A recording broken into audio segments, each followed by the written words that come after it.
Welcome everybody to my very first YouTube video I've ever done. This is the Weekend Warrior YouTube channel. My name is Reed, founder of this channel.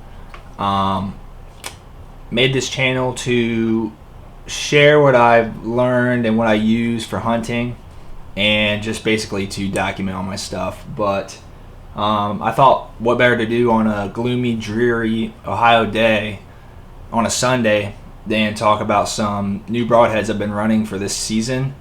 This is the Magnus Buzzcuts, non-serrated.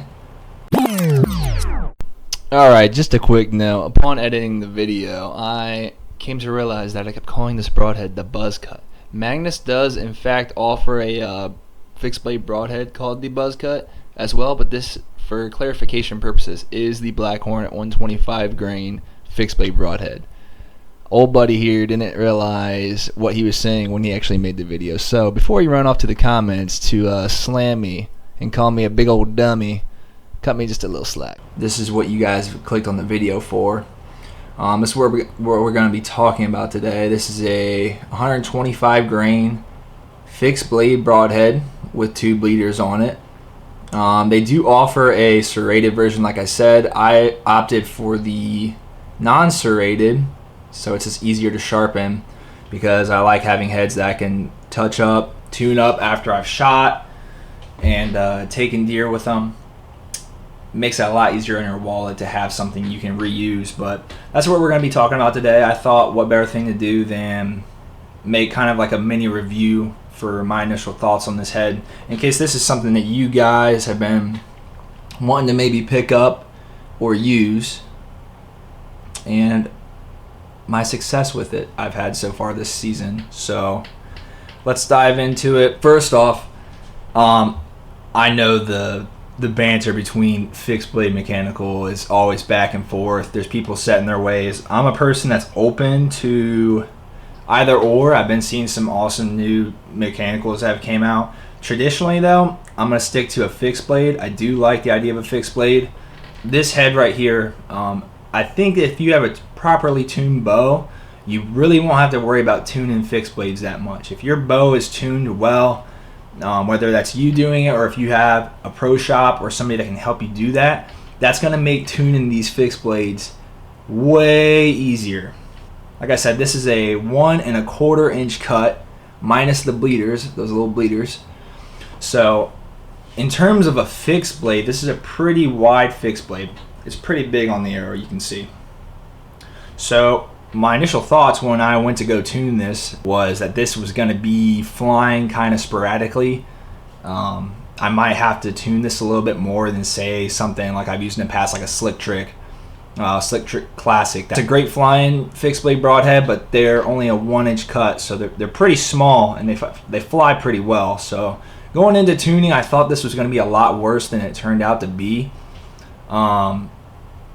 If I remember correctly, the only adjustments I had to make tuning this head on a vertical axis of my sight, I was shooting 100 grain field points, so when I went up to the 125 grain broadhead, I think that affected it very minimally. I mean, I barely had to move my sight housing at all to get that vertical level change for this head.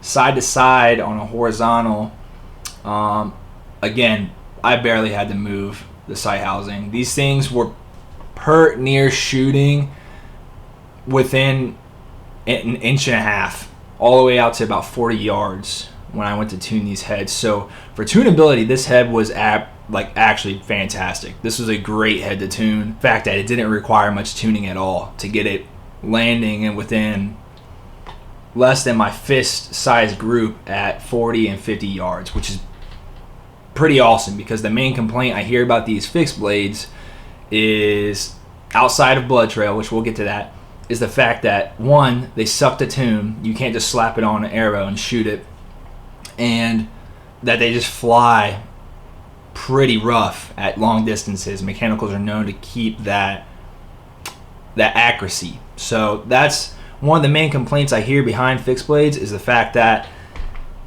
you're not as accurate at distance, and they suck to tune. Which like I said before, I think if you have a well-tuned bow, it is going to be much simpler to tune these bad boys when you're ready to put them on and get everything ready for the season. So tunability, this thing was awesome. Going into the typical things about a fixed blade, penetration on this head, and I'll throw some video up here on a doe I shot a week ago.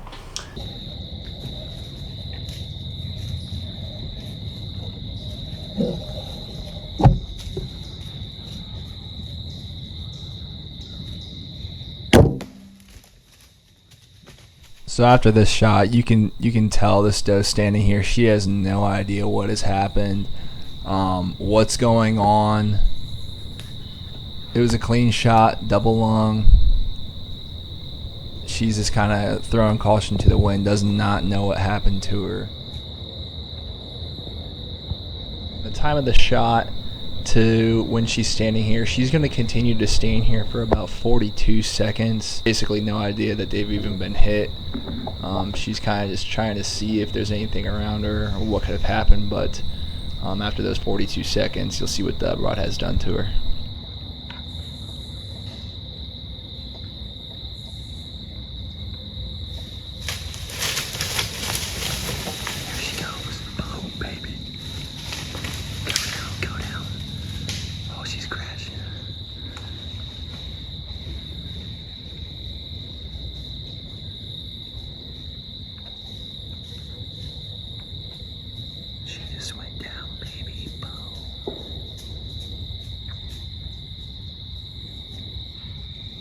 Penetration with this head was fantastic.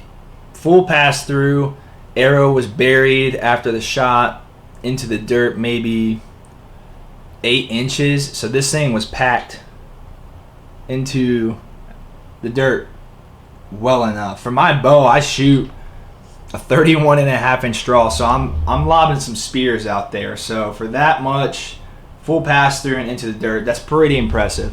Now granted, I do touch all my broadheads up. I have a sharpener that I like to, straight out of the box, I'm trying to get these things razor sharp as I can get, which out of the box this one was pretty damn sharp, but for my hunting, I like to get them to where they're like paper sharp. They're like, don't mess around with them, they're sharp. But pass through, great penetration. On that doe, it was a double lung. She didn't go very far and she crashed. So this head definitely got the job done, and relatively very quickly, under a minute easily. So what I did notice about, and this is the conceding point for a lot of fixed blade guys, the blood trail on this head was absolutely horrendous. At the shot, there was some initial blood on the ground. Don't mind my boy Zook over here cleaning himself up, but after the shot, inspecting the arrow, great integrity on the head. As you can see, this has already been through that doe, and there is no chipping or defects on those blades.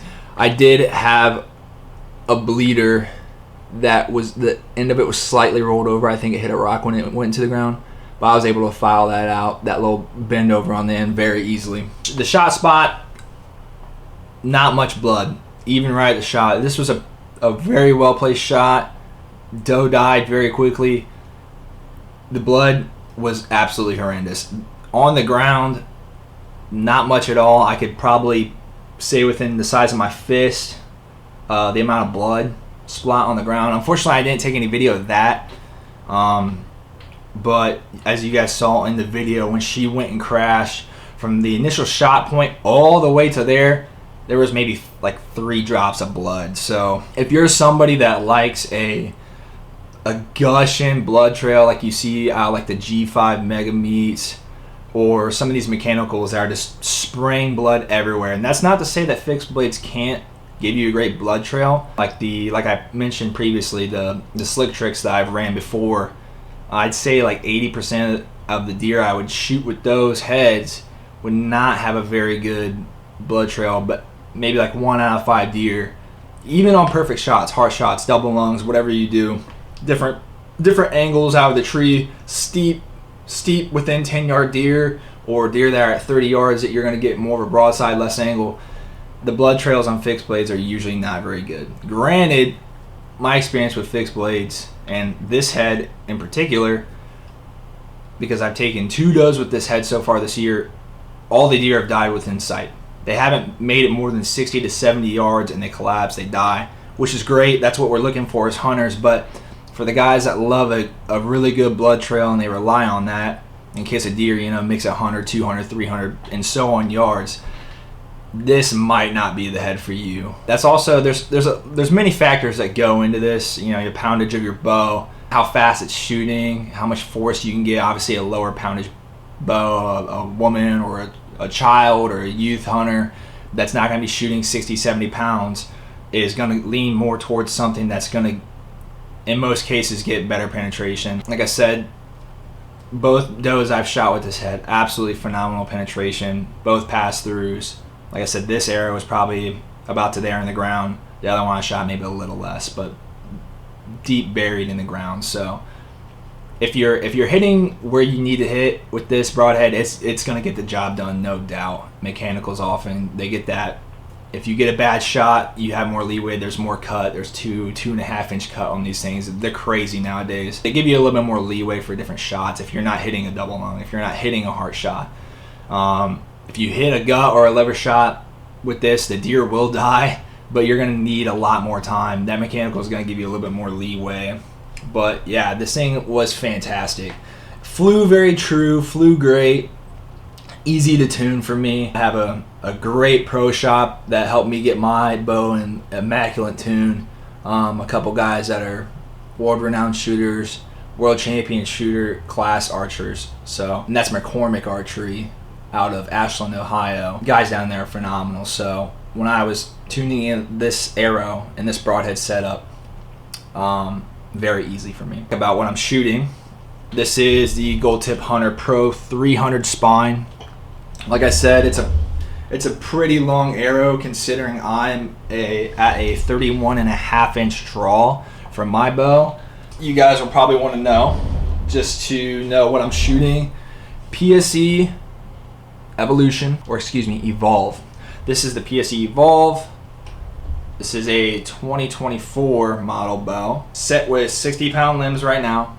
I like 60 pounds, also 33 axle to axle.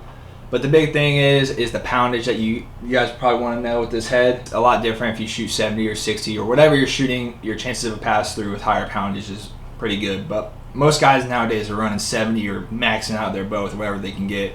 This is set with 60 pound limbs. So I love 60 pounds. It's smooth. It's fairly easy for me to draw back.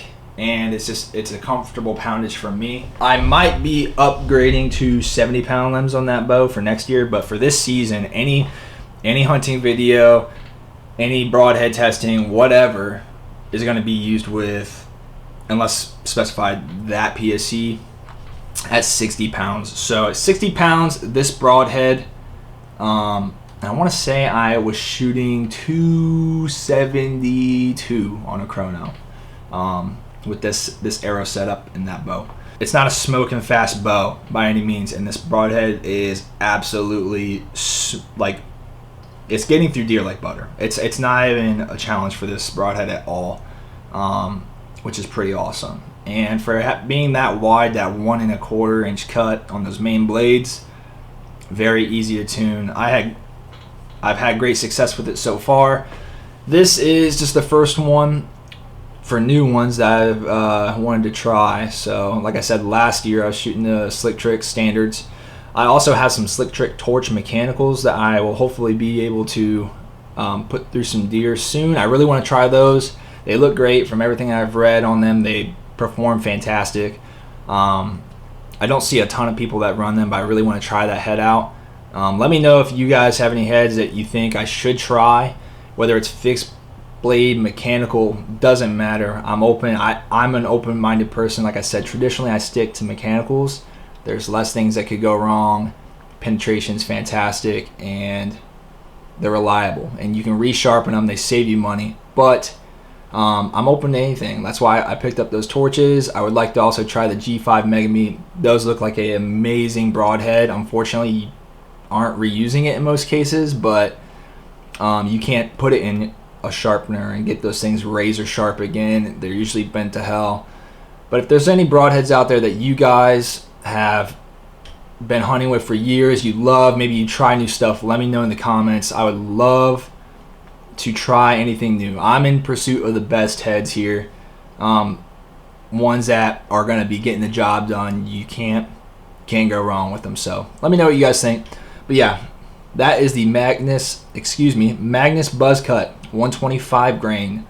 There'll probably be more hunting videos with this head in the future, but I wanted to hop on the channel, make my first video. If you guys are looking for info on this broadhead, maybe that would help you out a little bit. Hopefully it did. Just leave any thoughts, comments, anything in the comments section below. Thanks for hanging out with me on this rainy, sucky Sunday in Ohio, Central Ohio. Until next time.